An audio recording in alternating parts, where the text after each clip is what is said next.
since I was 7 years old. So until the age of 7, I was in Bhutan a little bit here and there. My late father, he built a house in Thimphu, for me to stay. But the life had other plans. Like all of you wanted to live in Bhutan, but due to opportunity, you come to Australia. So similar, so I had to do a different upbringing. My predecessor, previous Kalu Rinpoche, he was invited to Bhutan by Ajiwomo back in the 1940s. He went to Jamshuling in Kurkuk. So, from my mother's side, I'm basically Shashokwa. So maybe Amdoji Tomo will be very upset.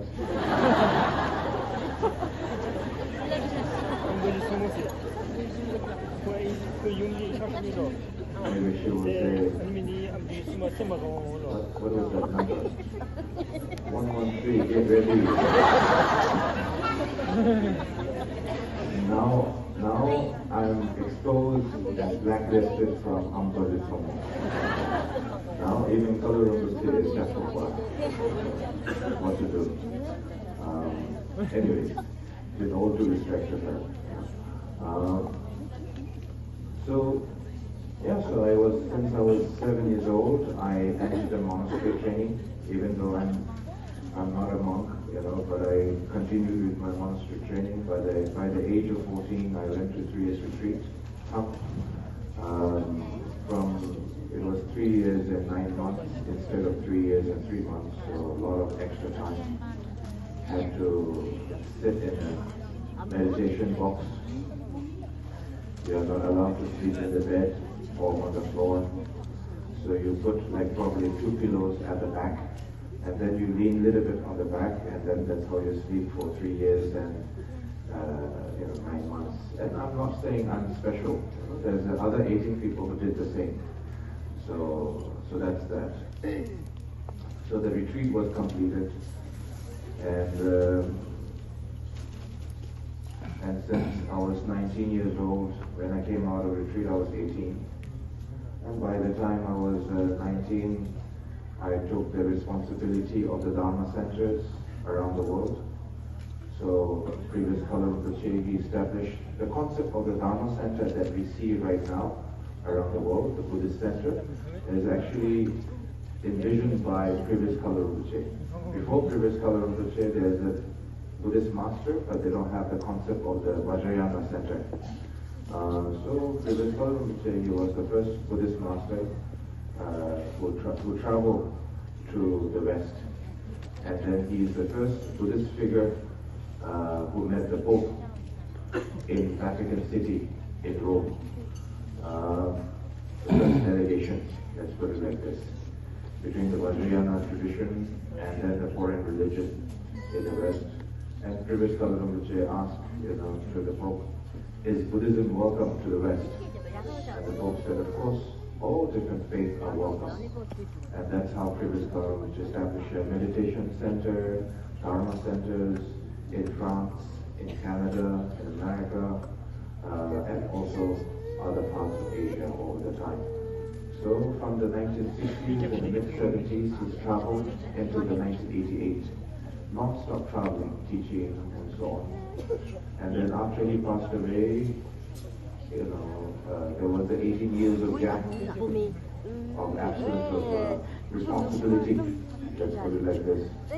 So I had to step into that responsibility, and it was a lot of stress.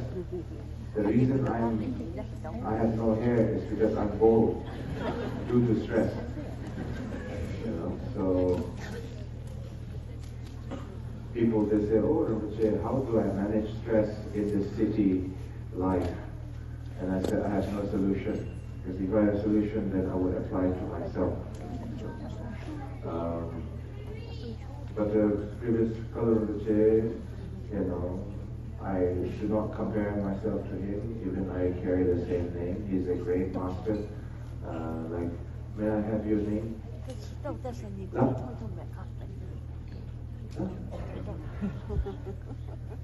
Good. Kuntu Lekpa. Oh, wow. Okay, so gentleman's sir's name is Kuntulegwa, like he was mentioning that the previous Kalu Rinpoche is a limit, that he practiced Nyingma, Saja, Kaju, Gelu, Chana, all different traditions, and revered by all the different traditions as well.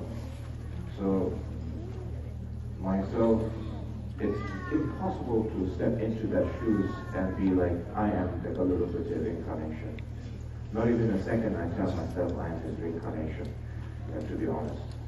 And I'm not trying to make you think, oh, look at the Kalu Rinpoche, so humble, No, I'm not trying to make you think in that way. I'm just saying as it is.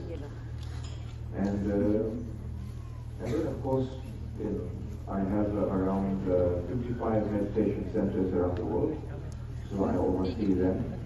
So basically, Kalu Rinpoche is a real estate manager rather than a Buddhist teacher. A lot of debt manager, loan manager, because people, they think that, you have a center, you have a very good life, and, everything is in the plate and so on. It's not. When I came into my responsibility, the first thing was loan. And then the other different crisis management. The first thing was loan. Loan here, loan there, loan $500,000 here, $500,000 here. And I said, it is your Dharma center, your responsibility. But when they made the decision, I was not even there. But I was, kind of thrown into that kind of responsibility. And it was very difficult. Very, very difficult. There was a time that, there was a time that there was nothing left to eat in the fridge. And then there was a time that, your transportation is based on the public transportation. And then there was a time that where the lamas try their best to contribute what they can, and I try to support them with what I can. And then you're almost living on the, how can I say, sometime on a weekly basis and monthly basis, because in order to sustain the organization, even you have a sponsor and students, you have to put it, you have to keep up the wall of the organization. You cannot just take the money and live by yourself. You have to sustain the organization, and that is very costly. And it took me some time. And His Majesty, he's been very kind to me since I was very little.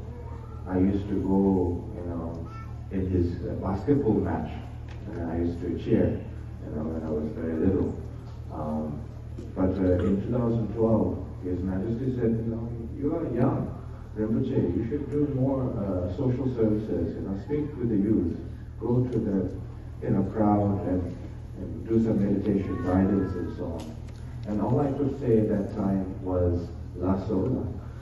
That's all I could offer, because I was going through with my own crisis in terms of management, because you cannot,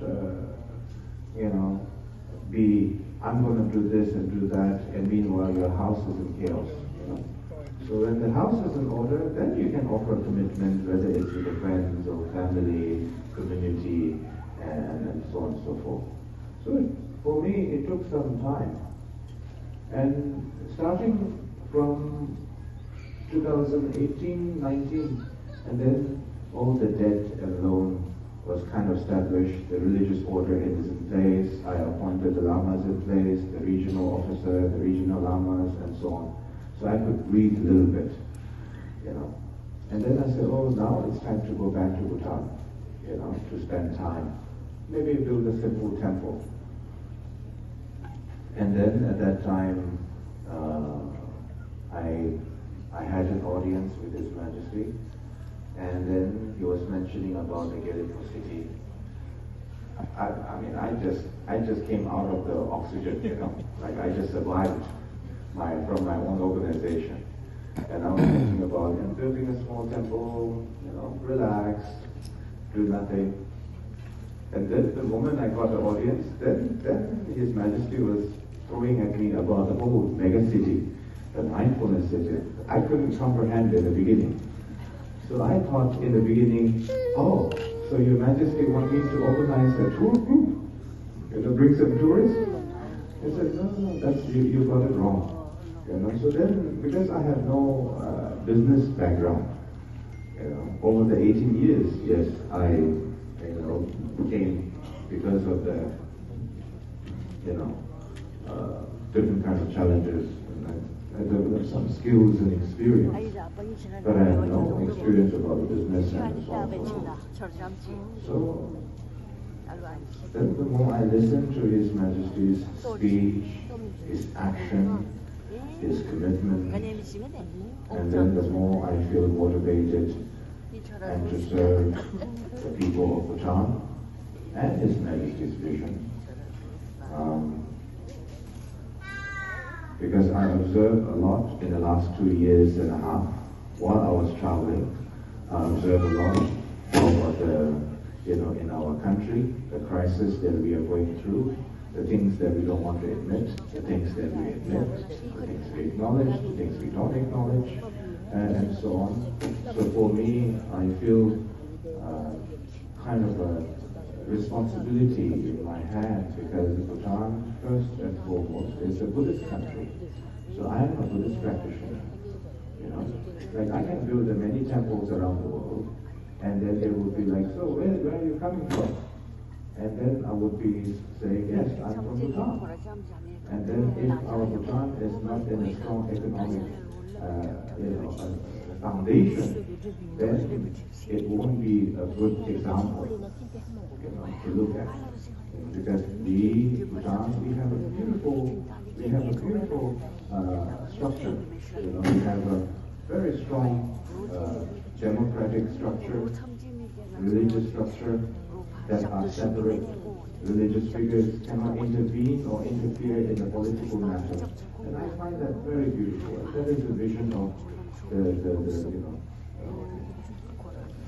Great Four and the predecessors and the fifth vision, Great Fifth Vision as well.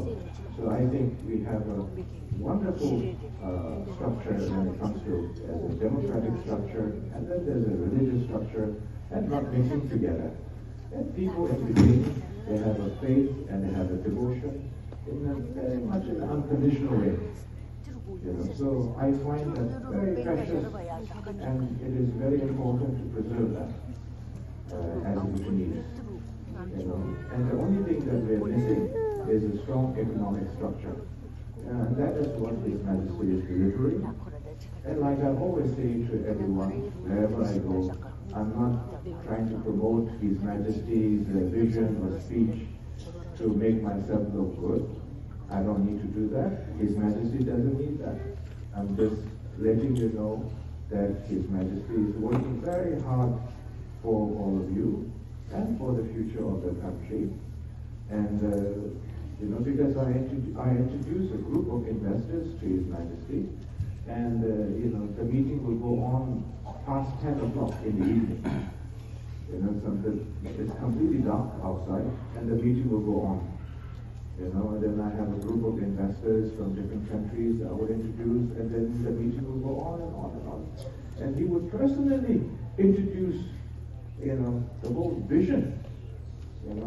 Actually, it is a job for one of the managing directors, but His Majesty is so passionate and so much concern for his own people, and then you're sitting on the chair, and His Majesty would stand up by himself, and then he would point at the map.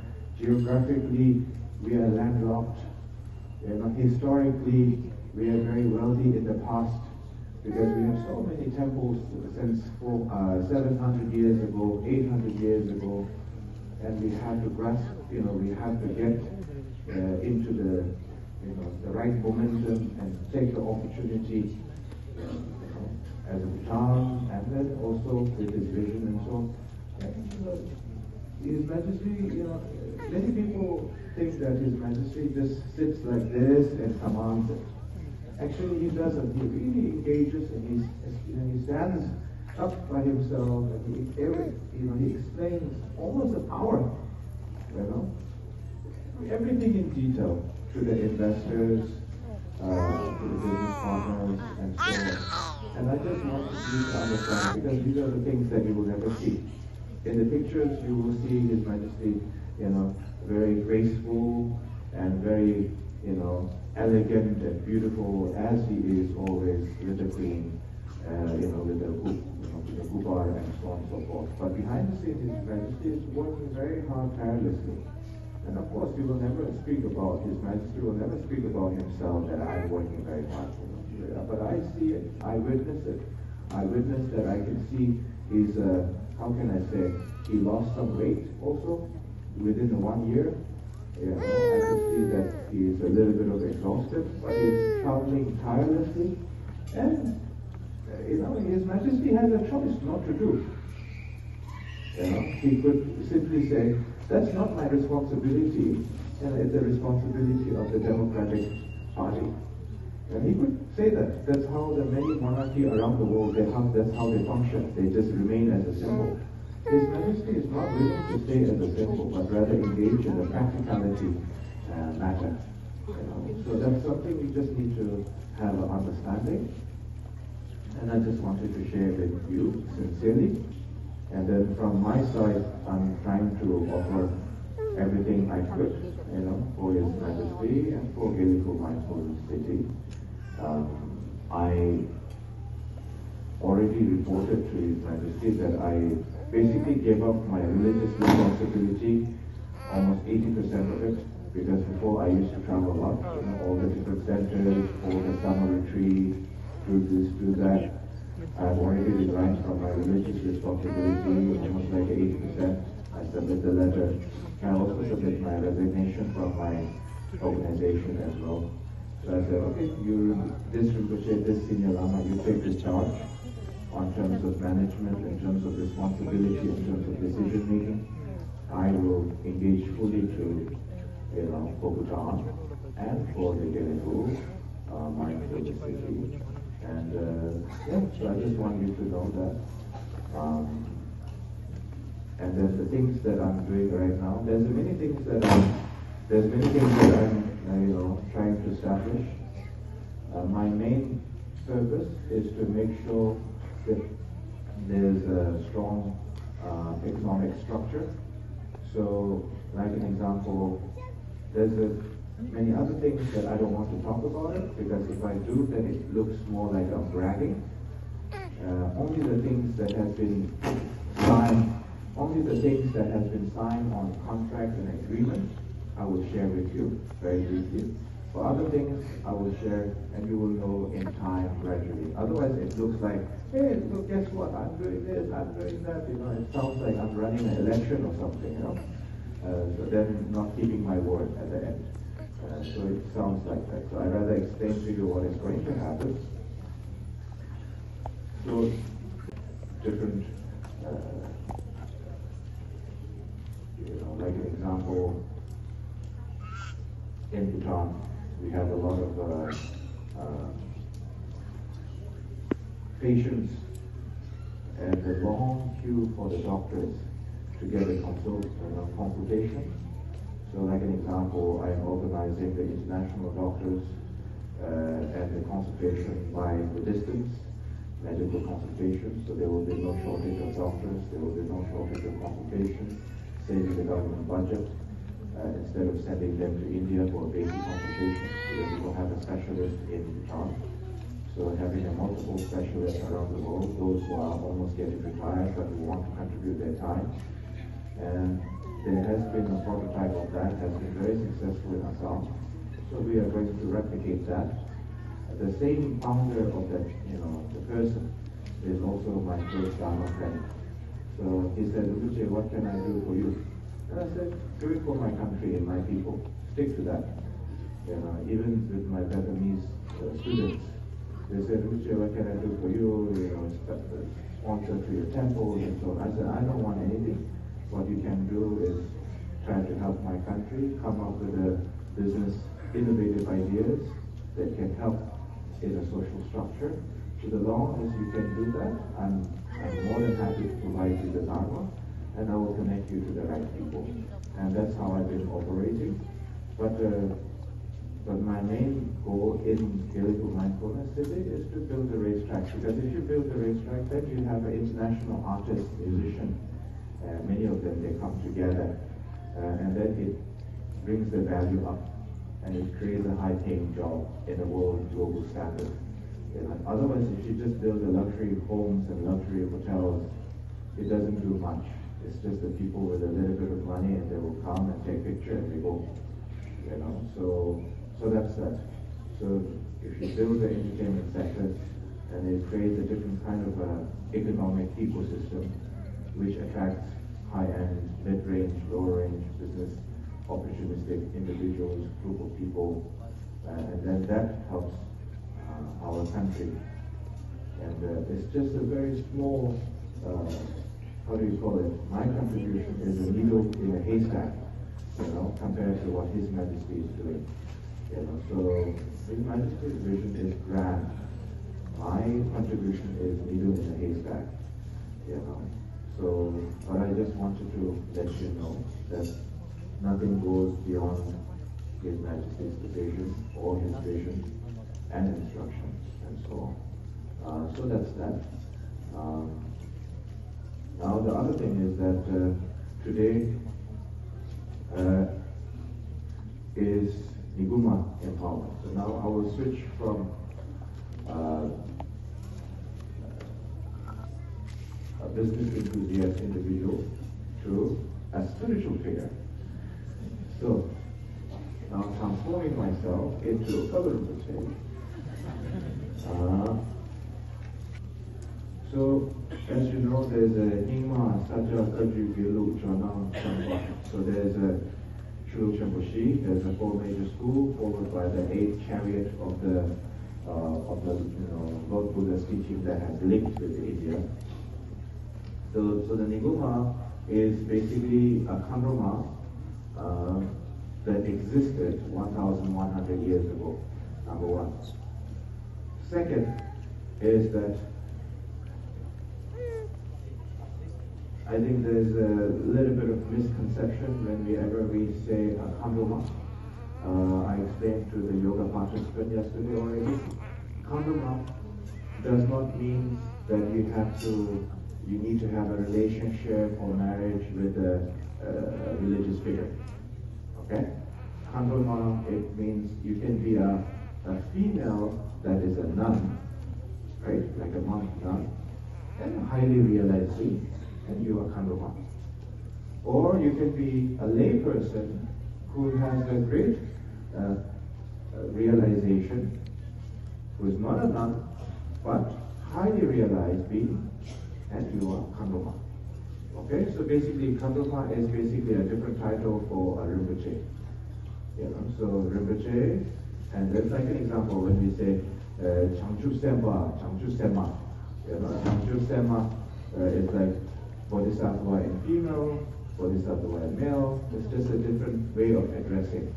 So like an example, when we say Kandroma, it means so there's a phrase in that. Kandroma means a person, a female person, that flies through the sky in an immense speed. It's a quality, realization quality compared to that. So basically, a Kandroma is someone who has an immense capacity as a space, who has no dependence on anything. Do you understand? Right? So the Kandroma does not mean that, having a beautiful hair. I mean, I'm not saying you should not have a beautiful hair. You should do your makeup, you should do your lipstick, you should do your foundation, you should do your, whatever the things you want to do. I'm not judging that. You should do absolutely anything you want to do. Please do that. Wear beautiful earrings, wear a beautiful bag, and, enjoy your youth when you're young. And then enjoy your old age when you're in the old age, right? So I'm not trying to say, be guilty, be terrible, be miserable. I'm not saying that. Enjoy your life. You want to be beautiful, elegant, and dignified individual. Why not do it? But you should not have a misunderstanding on what is the definition of Kandroma and what is the definition of a person who is being beautiful, right? So, like many of us, when we say, Kandruma and all, we have this misconception of dependency, like as if the woman has to depend on someone else. It's not. And I think Australia have taught you very well, because all of you men and women who come to Australia, you are very much independent. You're working your ass off, working in the housekeeping, working in the farming, working in the hospitality, working in the factory, and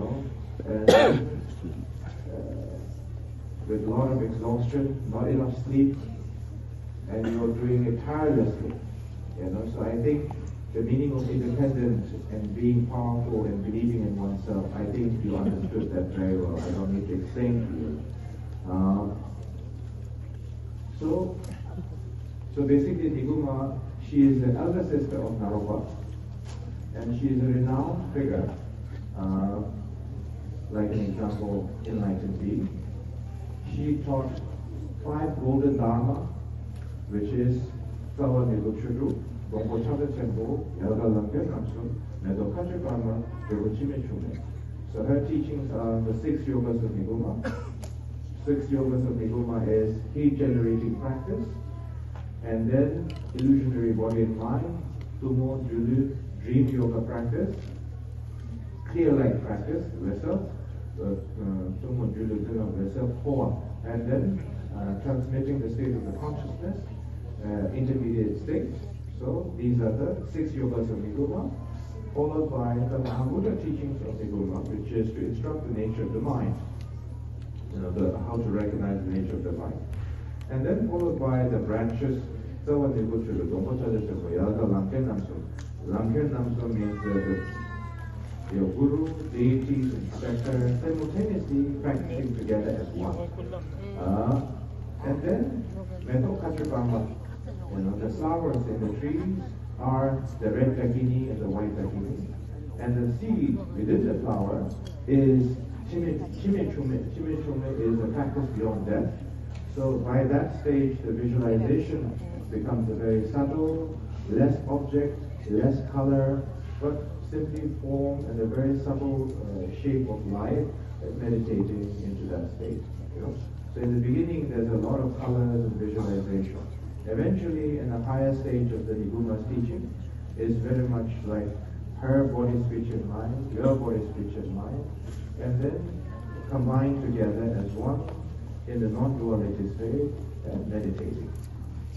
So her teachings are beautiful and very much respected by Dzogchen practitioners, Kagyu practitioners, Gelug practitioners, Saga practitioners from all the different traditions, and so on. And today's afternoon is basically Niguma's long life empowerment. You guys have to make a lot of money. So yeah, you need to have a long life. You can't have a short life. You need to have a long life to make money, isn't it? So anyway, jokes aside, longevity from the Buddhist point of view is to lead a meaningful life, right? It's not about leading a long life with a sense of meaningless. So the meaning of longevity in terms of the empowerment comes down to that I want to lead a meaningful life, a purpose of life, and to benefit my family and friends and my community and the sentient beings around the world and myself. And that sense of expansion mindset is very important. When you have a very expansive mindset, and then it gives you even more greater resilience. If you become a very self-centered attitude, and then in the long run you become very sensitive to everything, and you become vulnerable to everything. Like an example, country cannot sustain if you do not trade with a neighboring country. So when the country has a free trade and a business relation with the other country, you benefit them, you benefit your own community, your own country as well, even in the very materialist speaking. So therefore, it's very important to understand in the spiritual point of you to have the bodhicitta at heart, through that I want to receive the empowerment in order to benefit all the sentient beings, in order to liberate all the sentient beings. That sense of understanding is very important. And myself, previous Kalu Rinpoche, he's the Shampa lineage holder, the Nikumas lineage holder, so I pretty much follow the lineage. But you have to understand that all of you are lineage holder as well. It does not mean like I am the lineage holder, I own the truth. It's a universal truth. It's the Dharma is a universal truth. Therefore, if you exceed each other's quality, or exceed my quality or her quality, then I will come down to you and receive your teaching as well. So it's not something like I am Kalu Rinpoche, I am the lineage holder, I hold everything, I hold the authority. It doesn't work like that. Like an example, do you know the story of Ananda, Kungawa? There's a story of Kungawa who has a wisdom on hearing everything. Like whatever the teachings of the Buddha, he hears everything, he remembers everything. But after Buddha passed away, he gave some teachings. And when he gave some teachings, his students reached Arhat. His student reached Arhat, but he didn't reach Arhat. So the students, they had to teach their own master how to meditate in a certain way to reach higher realization. And then the student teach their own master, and then the master reached to the higher realization. So you have to understand, we are all Buddhist practitioners, we are all lineage holders, and if you do it well, genuinely, sincerely, there is no monopoly. Very simple. You look at Milarepa. Before the Milarepa, there was no Mahasiddha in Tibet or in Himalaya region. But Milarepa became the first Mahasiddha who reached to the highly realized state of mind in a single lifetime. Right? And therefore, even his guru's guru, which is Naropa, right? Marpa's guru is Naropa. Even Naropa praised to Milarepa, his own student. He said, "Chancho, membe mauruna, online manshandawa, teva kashijawai, kibutela chancho." In the land of snow, in an ignorant place, there's an individual who raised, who shines like a sun, Tebaka. That is the nickname of Milarepa. And I make my prostration to this incredible being, right? So there's no sense of, I am the guru, you are the student, I hold the lineage. There's nothing like that. If you practice sincerely from the bottom of the heart, there is no hierarchy in Buddhism. So I think it's very important to understand that and to do what we can. That's one. Second is that, of course, all of you will have many chance to practice many different traditions. But most importantly, if you don't practice by recognizing your distraction, when I say distraction, I don't mean that don't drink a glass of wine when you're completely stressed out. Okay? When I say distraction, I meant when you're practicing. Let's say you practice for 15 to 20 minutes. Within that, recognize your distraction, count your distraction, minimize your distraction within that session of the practice. And then the progress in your spiritual journey will come very fast. But if you make yourself feel guilty, I'm not a good Buddhist practitioner, and then also being distracted while you're practicing, and then you will not have any sense of growth. So don't try to focus on, I need to do 1 hour, 2 hours, 100,000 of this and 100,000 of that. If you really like that, why not? Who am I to judge you, right? You do whatever you want. It's your life, your choice. But in order to have the spiritual growth, you don't need, many hours. You just need to be passionate within that 15 minutes, like your mind as a crystal clear within that 15 minutes or 5 minutes. And then the time will increase by itself. You don't need to focus on increasing time. Just like when you're getting distracted with many things that you like, the many things that you find a pleasure in it, you don't know how the time went, because your mind is distracted completely. So therefore, when your mind and heart is completely into the Dharma, the time, numbers, it will increase all by itself. You will even find a shortage of time if you put your mind in the right place.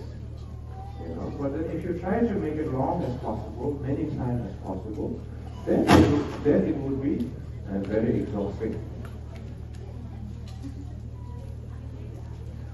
And then the number 3 is that I have met many masters, received many teachings,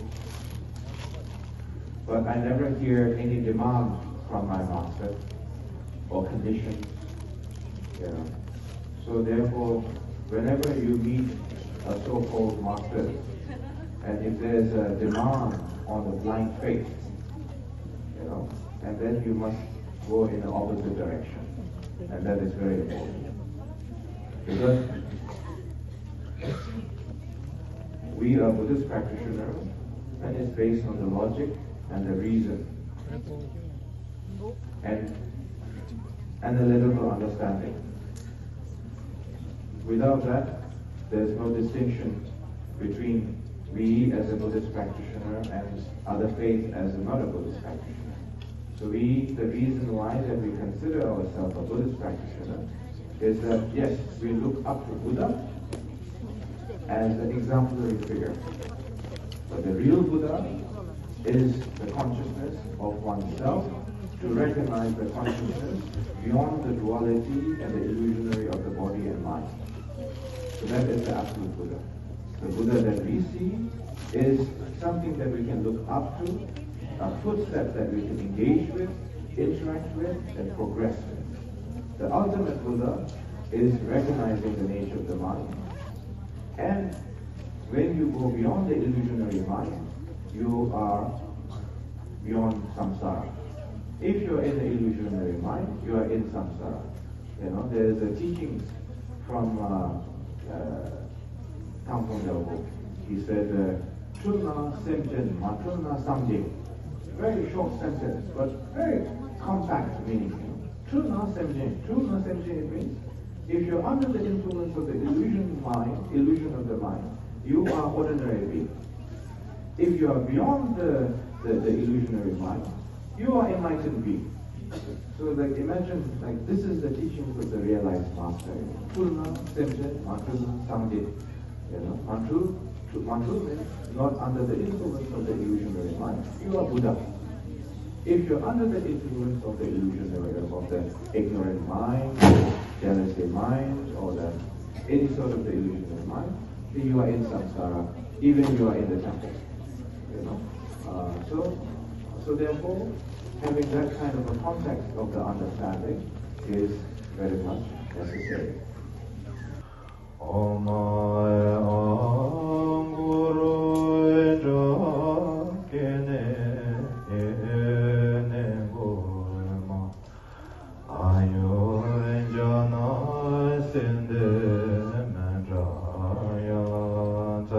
So the melody goes like this, okay? So now, when it comes to the empowerment, then you have to make a request. Lamada Ishikando, Dala Chimitse, Modu Malubataduso, Lamada Ishikando, Dala Chimitse, Modu Malubataduso, Lamada Ishikando, Dala Chimitse, Modu Malubataduso, Shesawata, the Jing, Citizen, and Chimi Ishiki, Kandasawa, the Keran, and the Tuga, the symbol of visitor, and the Latin to Kuba Yawanya, but touches the Gikola, tell the Chimin to the Jim, Column, the Down, Chapa, the Keran, and the two, some of the Mana, so you can now have the Khan, so then you have a storage in the Chimin. So now you have to think that all the longevity, essence of all the positivity has been magnetized to the shrine, the mandala of the Niguma. And then from the mandala of the Niguma went into your body, speech and mind, and then receiving a longevity blessing and so on and so forth. So the object are, the empowerment object is, first is Pumpa with a tree. Second empowerment object is the Tebum. Then followed by Tseril, the bill, and then Tsecham. And then the last one is Dada, Cheda. So the Cheda represents the blocking of all the blessings that has been received from, basically blocking, keeping all the blessings within your body, speech, and mind. Tseril and Tsecham, there is a white dakini and the red dakini that you have to visualize later. I will explain to you. And then Pumba is basically a vase filled of nectar, handing over to you, and then you have to drink the nectar. We are very familiar with that. And then Sebum, we just have to put it on our head as a vase of longevity. So these are the object empowerment. Beginning of the empowerment, you have to offer a mandala, saying that I want to request. Mandala is a very special protector. I was introduced to Siksa Mahakala when I was 5 years old, and ever since I always practice. Whatever I wish always comes true with the Siksa Mahakala blessing. There's a 2 arms, 4 arms, different kind of Mahakala. This is 6 arms, okay? This is the protector of the Niguma lineage, basically. Yeah. So one time, I have a story to tell you. One time when I was in the retreat, I was doing a Mahakala prayer. And of course it says Mahakala always reward you with whatever you wish, it will come true. So I was doing my Mahakala prayer practice, and I look at the shrine, Trisham. I look at the Trisham, and then I saw a little bit of gap, between the Trisham. No statue, empty space. So I said, oh, it would be nice if there's a statue in between. And then a few days went by, and then somebody brought me a statue and offered a statue. And I said, okay, so that worked very well. So let's try the second one. I hit the jackpot, so let's try the second jackpot. So then I said, oh, since that statue worked very well, okay. Then I continued with my Mahakala prayer. Then I said, I didn't have the dumpling, momo, for a very long time. It would be nice if there's a dumpling. Then I said, oh. Then a few days went by, somebody offered me a dumpling. That was when I was in the retreat. And then when I was in France, during the pandemic, I was teaching yoga, So the 2 weeks retreat with the hundreds of people, we were doing yoga retreat together. And then I was sitting on the, like a throne. I was sitting on the throne, I was sitting on the throne, and then I said to Mahakala, Siksa Mahakala, I said, it's been a while since the last time I asked for your presence. With my delusional mind, I don't have a wisdom to see you like all the great master. But I would like to see your presence, or have your presence a little bit. How about, I said, bringing a black bird, Jaradongchen. How about bringing a black bird inside the temple? Then I know it is a sign coming from you. Something like that, if you can. If you cannot, I understand. No worries, no problem. So then a few days went by, and everybody came to say goodbye to me. And then one lady came to me with a blackbird in her hand. And then she said, Rinpoche, bless this blackbird. And then I said, I did bless, and I kept the blackbird a little bit for a few days. Then I released back to the forest. Then one time, I made this Guenkam, in France. I have many centers, but France is one of the main, because we have a retreat center next to it. So I created this Charupa Guenkam.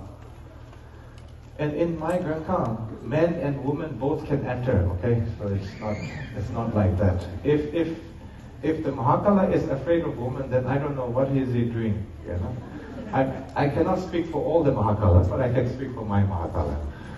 My Mahakala is not afraid of women and men. or whatever the gender neutral you have in between, So it doesn't matter much from my understanding. Because if person comes with a great devotion, that's it. If the person comes with a bad intention, no matter where you are, you're not the right person anyway. So in my Mahakala temple, we let people come and go as they want. So I created this temple, Mahakala temple, right next to my main temple. A simple one. And then I said to, I was in the front of the statue, I said, if we are in Bhutan, if we are in Nepal, or in Tibet, or in Himalaya region, or whatever, or in China, or Mongolia, whatever, right? We would have a Buddhist community around, and they would come and make an offering to you. But you and me, we are in the middle of nowhere. We have villages around, but they are not Buddhist. So they have no culture of making an offering. But what can I do now? This is the situation I'm in. If we are in the Himalaya region, we have a culture of people coming, making offerings, and so on and so forth. I'm a little bit sad, but I said, but what if there's a beautiful elephant teeth, between the two shrines like this? It will look very beautiful, I think. It will be nice if there is. I don't promote the animal cruelty, okay? Just so you know. It's just that, we have the culture in Thai temple, Bhutanese temple, we have this beautiful decoration. So I said, it would be nice if there's a decoration like that. One here, one there, you are in the middle, like that. A few days went by, weeks or days, I don't know. One French guy came with a big elephant teeth. Not one, but I think 4 or 5 pieces. He said, Rinpoche, I don't want to do this business. I said, what business? My ancestors, they make a cutlery, spoon and fork, gold, ivory together. It's a bad, it's animal cruelty. It's not right. I'm a chef. I like to cook. I don't like to do this business. But I also don't want to sell. What should I do? Should I keep in the storage? Do you have the use for it? I said, yeah, bring it, give it to me. So then I got it and I keep it next to my shrine. So things like that. Even the Buddha relic event. Usually the state property, the security, they have to come 6 months before to do the survey. For the crowd security, whenever you have object-based security and everything. I managed to bring in 2 weeks, And I believe that is a blessing of the Siksa Mahakala, not because of my smartness or my network or anything like that. So what I'm trying to say is that I'm going to do this additional puja for all of you, Siksa Mahakala puja, after the one, for my dedication for your well-being. I'm sure that many of you have a family, relatives, kids, husband, wife back home. And some of you are fortunate enough to have a family here. Regardless, you are going through a lot of challenges and hardship and sacrifice. And I just want to make a prayer from my side to wish you all the best and success and positivity and harmony with you and your family. All right? So that is my Rinpo. Okay? So that is my Rinpo and my prayer to all of you. But first I will do the Wong, and then after the Wong, then I will do the Siksa Mahakala Puja and prayers. Okay? So that's that. So now we will take a break. Gekto. Then after that, mandala, followed by introduction, then the empowerment object. Okay? Chidardamba Zamgene, Lanamgine Tuzunda, Lai Chinetaway, Deshinda Gitugyo, Homesarwata, Gada Abike, Gada Samaya Shire, Ombeta Sado Samaya, Manobala, and the Sado de Nobajan, and Memo, Suka, Memo, Suja, Memo, Another Memo, Sogan, Susan, Sidam Shire, Sawada Gada Mezamo, Mezabezabo, Samaya Sado, Sado Samaya, Manobala, and the Sado de Nobajan, Suka, Memo, Suja,